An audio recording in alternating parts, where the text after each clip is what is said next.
So what is Hookum? Is Hookum what God does? I like to think about Hookum like a law of the universe. And there's a law of the universe that we're all familiar with, gravity. You don't have to know much about it. You throw something, it falls down. Why? Gravity, law of the universe, everything falls down. Unless you throw it so high that it can't come back down, because the gravity is weaker up there and it's stronger down here. Simple. In the same way, Hookum is a natural law. And the natural law says everything that happens, happens. Everything that happens, happens. And Guru Nanak Dev Ji also talks like this. What tends to happen doesn't seem to satisfy our mind. And so we have to find something behind it. Why did it happen? Why did I suffer that pain in my life? Why did that person do what they did? So what our minds is trying to do is our mind is trying to blame. Our mind is trying to give a rationale behind something that just happened. Because if we don't have a reason for it, our mind is not satisfied. So, a nice way to understand the word Hookum, rather than the command, which kind of sounds like there's a God up there and He's commanding on us. And even though the word Hookum does actually mean command, if you wanted to translate it, that's the most appropriate translation. But a better way to understand it, the interpretation, I like to say reality. Hookum is reality. Now the question is, how do we define reality? Reality is that which is happening. Same as Hookum. That which is happening. But there is something else. Because that which is happening is now being perceived and reinterpreted here.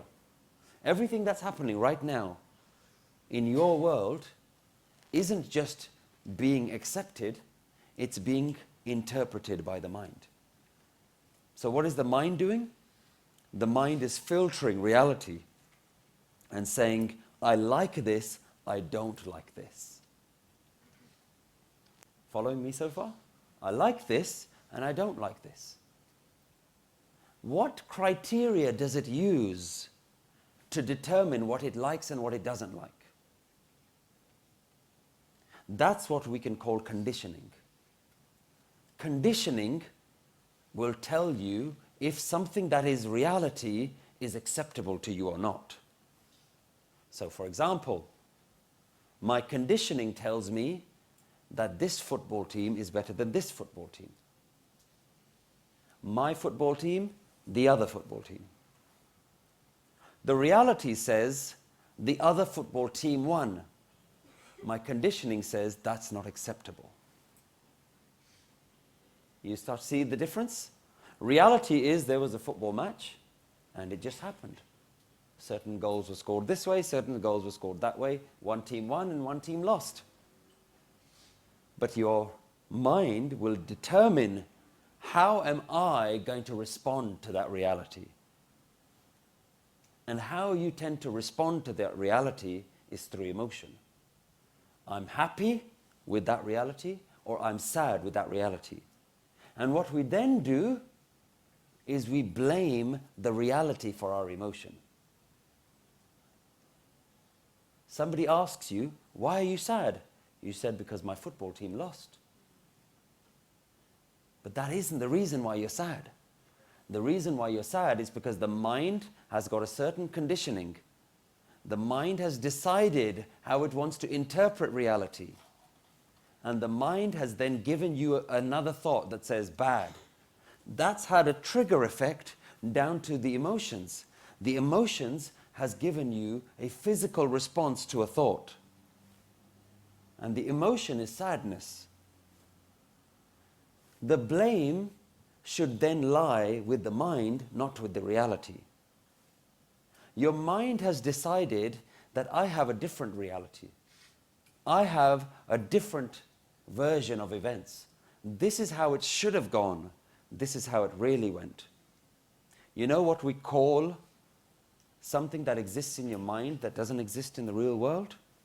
We call it fantasy. So now we have two things. We have reality, which is really happening outside, and we have a narrative, a fantasy, a version of events, what we want to happen. What we want to happen is the reason why we feel happy or sad, not what's actually happening. So if you want to know yourself and you want to go on a spiritual journey, just watch how you observe the reality around you. That will be a far better textbook to study, because you start to study how is this mind dealing with the reality of the world around you.